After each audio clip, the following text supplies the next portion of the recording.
toto sú cestoviny semolinové, ktoré ja teda kupujem si už iba semolinové cestoviny. Je to taká tvrdá pšenica a ona má nižší glykemický index. Bylinkovú dám do čoho? Do šalátu napríklad? Môžeš dať, keď má niektorá také bylinkové soli ochutené, tak to do hocičoho. Myslíš, že toto viem využiť aj do niečoho iného, ako je bolonská omáčka?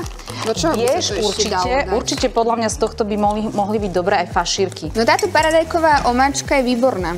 Je trošku štiplavá. Keď to uvidíte, tak určite si to kúpte. Berte. Je to vegánska náhrada parmezánu a je fakt dobrá. To si takto dáte na tie cestovinky navrch. Mne sa na tomto páči, že keď potrebuješ iba zaližicu niečoho, lebo to je veľmi, veľmi husté a silné pyré a paradajkové, tak iba to natlačíš a zavrieš to a vydrží ti to veľmi dlho v tej chladničke. Dobre. Z tohto môžeš robiť aj polievku, alebo to je taký ten základ na omáčku, že tam je toho veľa a tohto dáš trošku. Ja si myslím, že to úplne ku všetkému. Alebo je výborná taká natierka z tých paradajok, že ich rozmixuješ. Toto je vegánske konkrétne a myslím, že majú aj nevegánske, ale mne toto vegánske chutí oveľa viac. Tam je mandle 100%, takže to sú naozaj čisté mandle, rozdrvené. Ceylonská škorica je oveľa má jemnejšiu chuť, je taká nežnejšia. Niekedy náhodne si hodím niečo do košíka a potom z toho vypálí pecka a tieto mi veľmi chutia. A ten rozmarín je tam taký, že nie je tam moc výrazný, ale je tam taký príjemný. Je trošku taký zakalenejší, že nie je úplne číri, vidíš?